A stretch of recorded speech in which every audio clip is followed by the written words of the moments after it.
Cordial saludo. Dentro de la lógica de programación vamos a ver lo que son los condicionales. ¿Qué son las estructuras condicionales?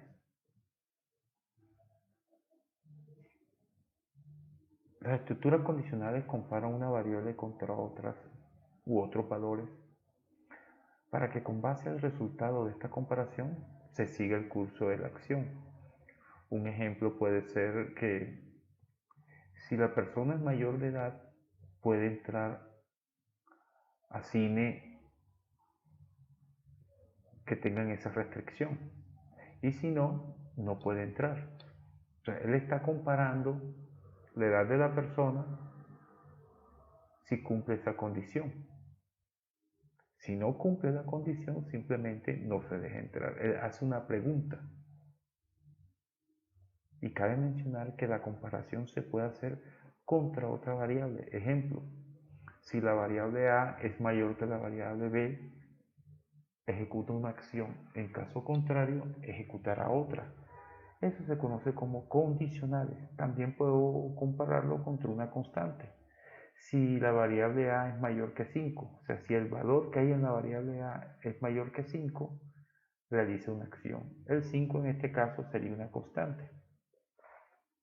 Existen tres tipos básicos, que son los condicionales simples, los condicionales dobles y los condicionales múltiples.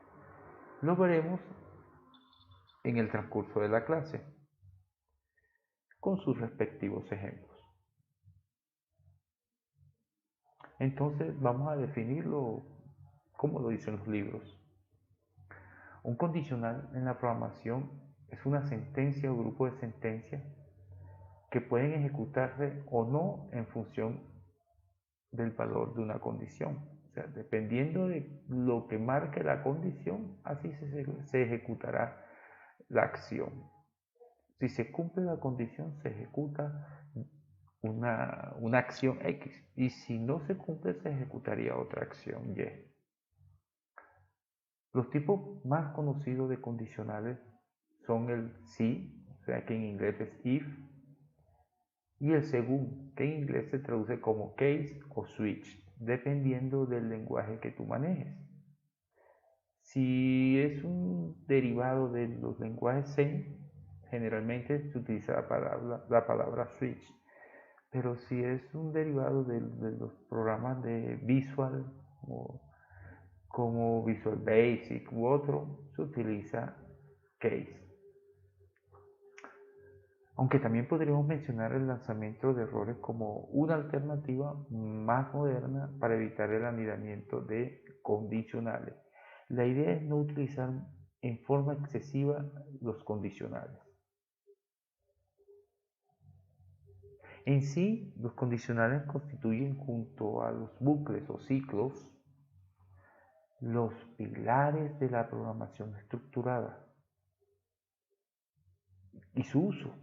Se puede decir que es una evolución de una sentencia del lenguaje ensamblador que se ejecutaba la siguiente línea o no en función del valor de una condición. O sea que de ahí nacen los condicionales, que podemos decir que nacen de esa forma.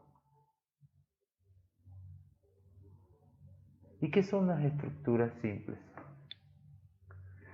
Las estructuras simples,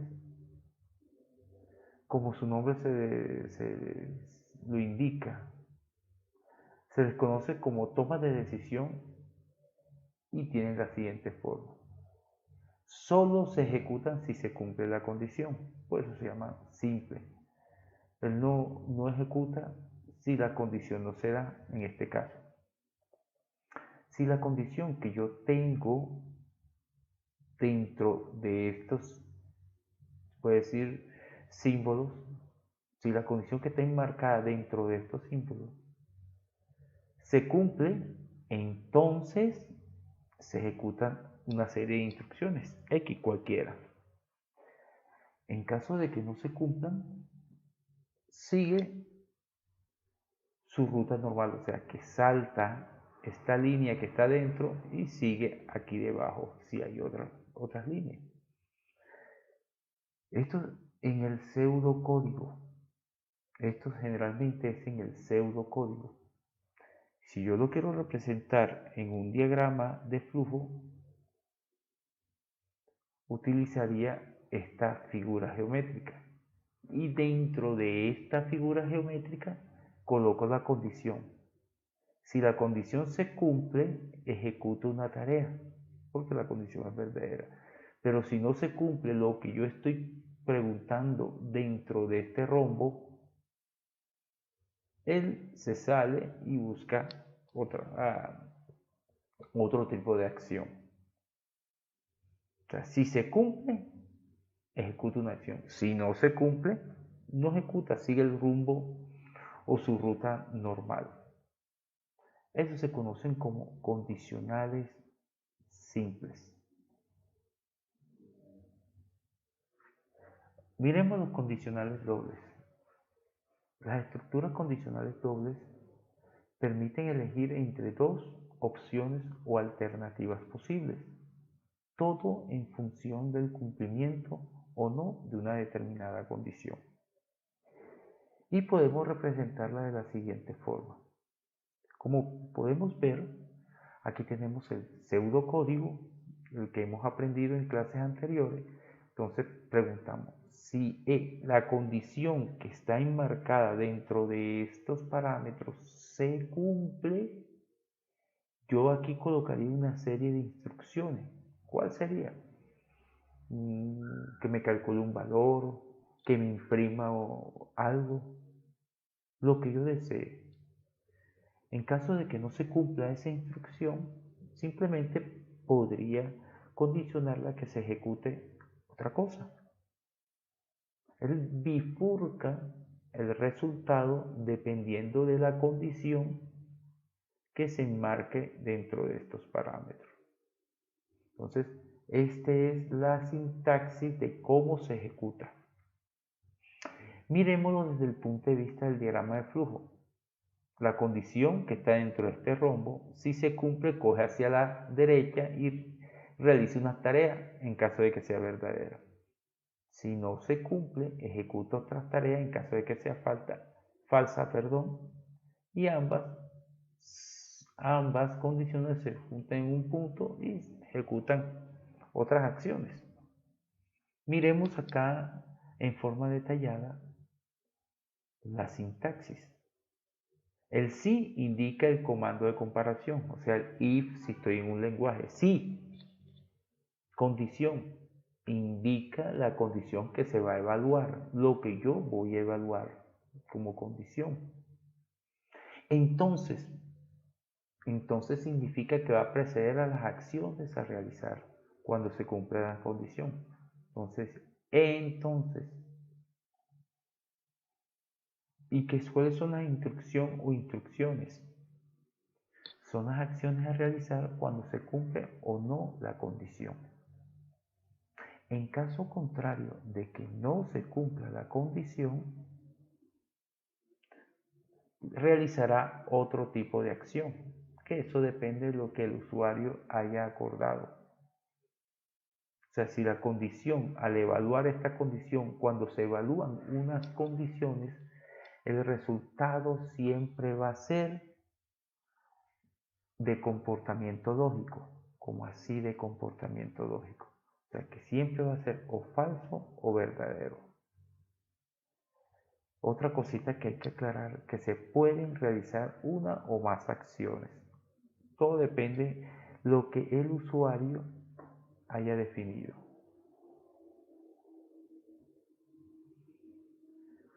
¿Cuáles son? Seguimos con los condicionales múltiples, ¿sí? Porque aquí tenemos, vámonos para atrás, los dobles, vamos a ver los múltiples. ¿Cuáles son los múltiples? Las estructuras múltiples de comparación son tomas de decisiones especializadas que permiten comparar una variable contra otros posibles resultados. Ella se encarga de ejecutar cada caso una serie de instrucciones específicas. Y miremos el pseudocódigo como es.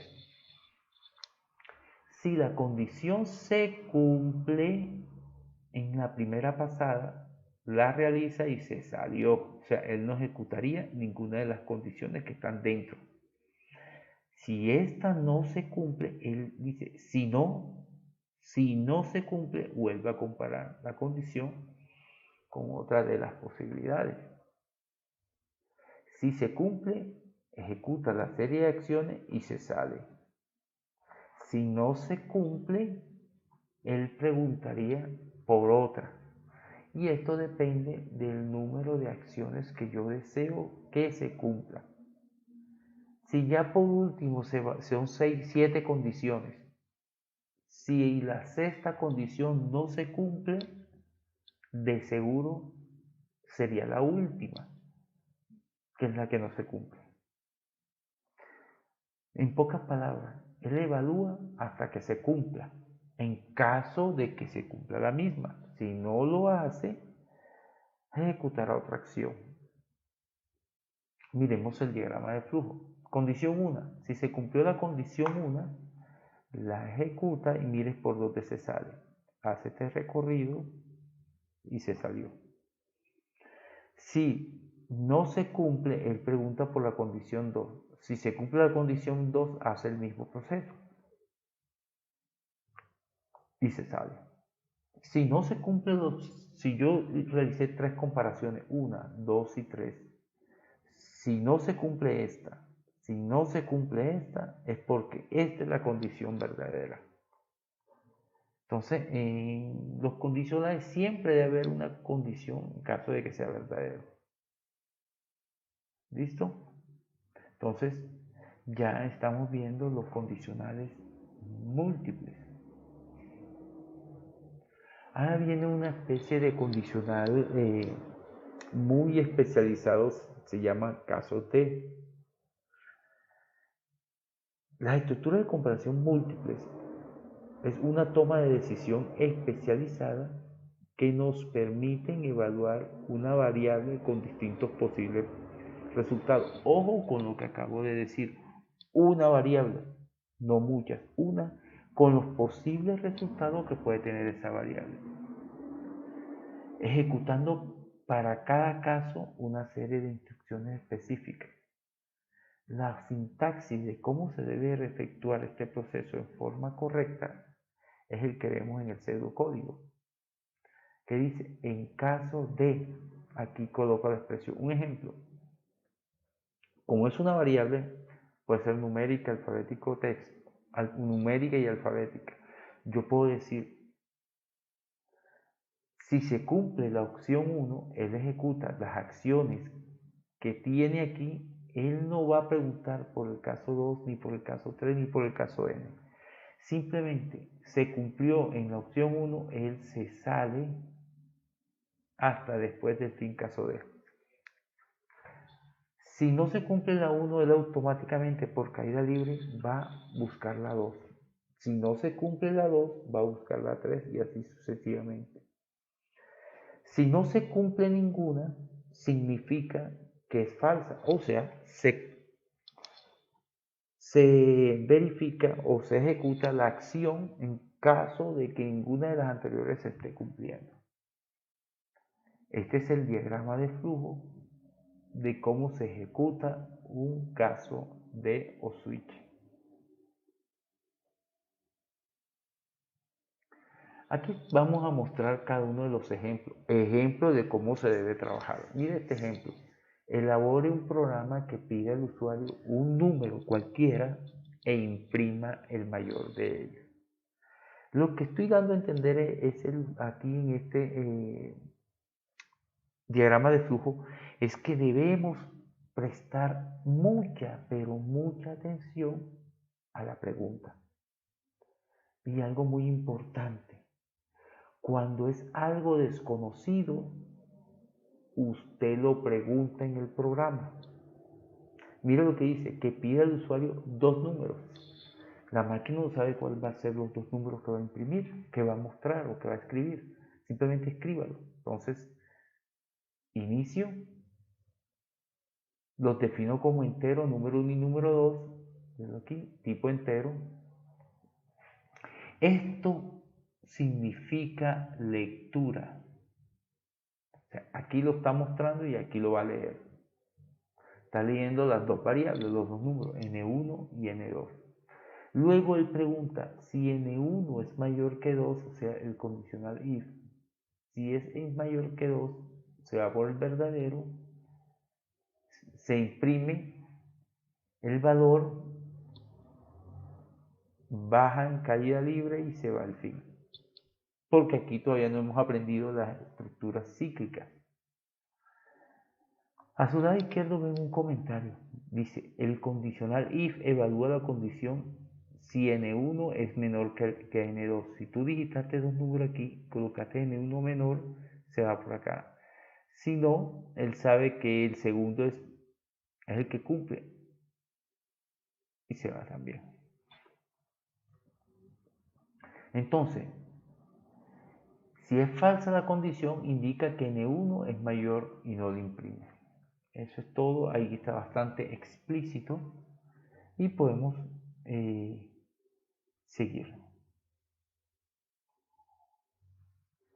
Miremos el ejemplo 2. El ejemplo 2 dice, elabore un programa que pida, ojo, que pida a los dos usuarios el nombre y la edad e imprima el nombre del mayor. Se está pidiendo, cuando se te dice que pida, se te está diciendo que debes de capturar los valores, y ejecutar el programa. Inicio. Primero, como se enseñó, se deben definir las variables. Edad 1, edad 2, nombre y nombre 2. Porque se está pidiendo dos usuarios. Se está pidiendo esos dos usuarios el nombre y la edad. O sea que yo debo leer el nombre y la edad del usuario 1 y el nombre y la edad del usuario 2. Listo. Esto significa que estoy leyendo por pantalla. ¿Listo? ¿Ok? Entonces, él va a evaluar la condición que yo leí aquí. Dice, la primera condición es si edad 1 es mayor que edad 2. Si esta edad es mayor que esta. Si es mayor la edad 1 que la edad 2, se va por el lado derecho. Mire lo que dice la figura. Dice, si es verdadera la condición, indica e imprime el nombre. Eso es todo. En caso de que sea falsa, se va. Listo. Eso es el ejemplo 2 de las estructuras cíclicas. Miremos el siguiente ejemplo. Cada ejemplo nos indica las diferentes formas de atacar un algoritmo. Dice, elaborar un programa que pida al usuario un número. O sea, te están diciendo a ti que es un solo número. Y si es par, lo eleva al cubo. Si no es par, lo eleva al cuadrado. La máquina no entiende de la palabra par o impar, así que no vayan a hacer nunca una comparación utilizando una palabra en ese sentido. ¿Listo? O sea, la máquina no sabe, tienes que decirle cuándo es par.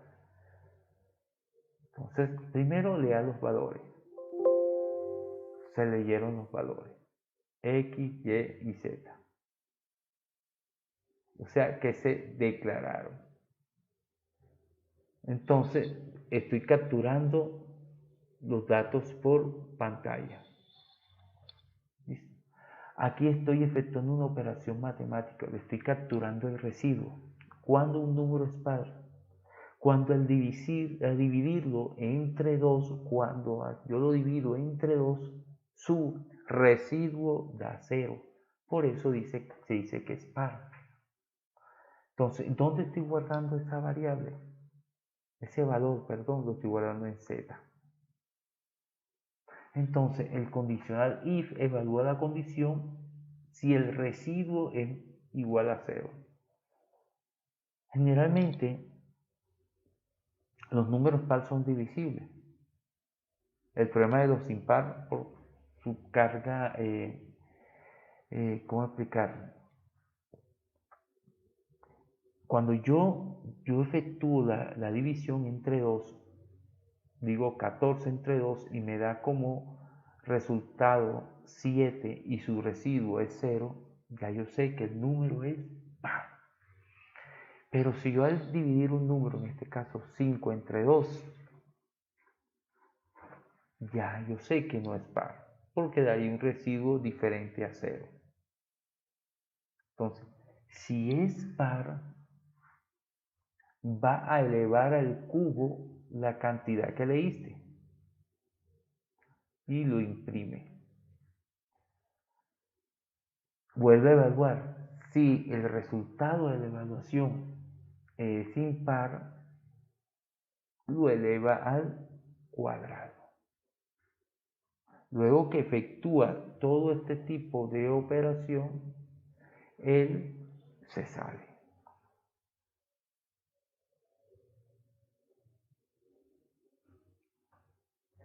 Eso es todo por la parte de teoría. Comencemos ahora la parte práctica de algoritmos secuenciales.